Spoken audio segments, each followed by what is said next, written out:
आणि आता दिवसभरातल्या मोठ्या राजकीय टॉपनेन बातम्या। धनंजय मुंडेंचं करुणा मुंडेंसोबत झालेलं लग्न अधिकृत नाही, अधिकृत लग्न झालंच नाही तर पोडगी कशी देणार?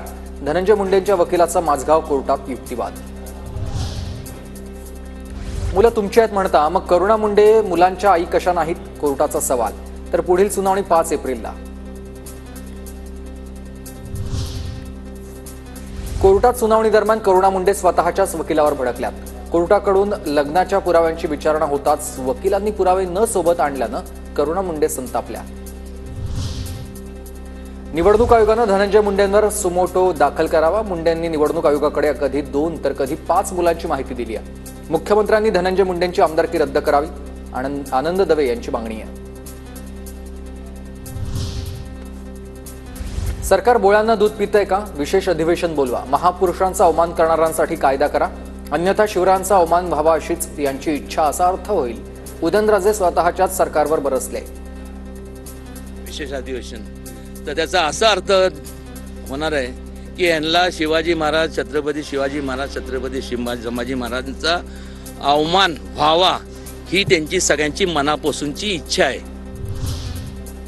उदयनराजेंना प्रश्न विचारण्याचा अधिकार आहे। उदयनराजेंच्या अपेक्षेप्रमाणे संबंधितावर कडक कारवाई करू। छत्रपतींच्या वंशजांना जे पुरावे मागतायत त्यांच्यावर देखील कडक शासन करू, फडणवीसांचं आश्वासन।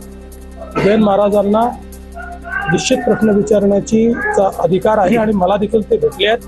त्यांची अपेक्षा एवढीच आहे की अशा प्रकारे जे करतात त्यांना कडक शासन झालं पाहिजे, ते आम्ही निश्चितपणे करू। वाघ्या कुत्राचा इतिहासात कुठेही उल्लेख नाही। रायगडावर वाघ्या कुत्राचं स्मारक कधी झालं हे शोधण्यासाठी कमिटी बसवा, उदयनराजेंची मागणी आहे। धनगर समाज आणि होळकरांनी केलं, मग होळकर धनगर समाज काय संबंध काय? एक तुम्ही कमिटी बसवा इतिहासकारांची, ती का तिथं आलं, कधी आलं, इतिहासात तर त्याची काय कुठं नोंद नाही।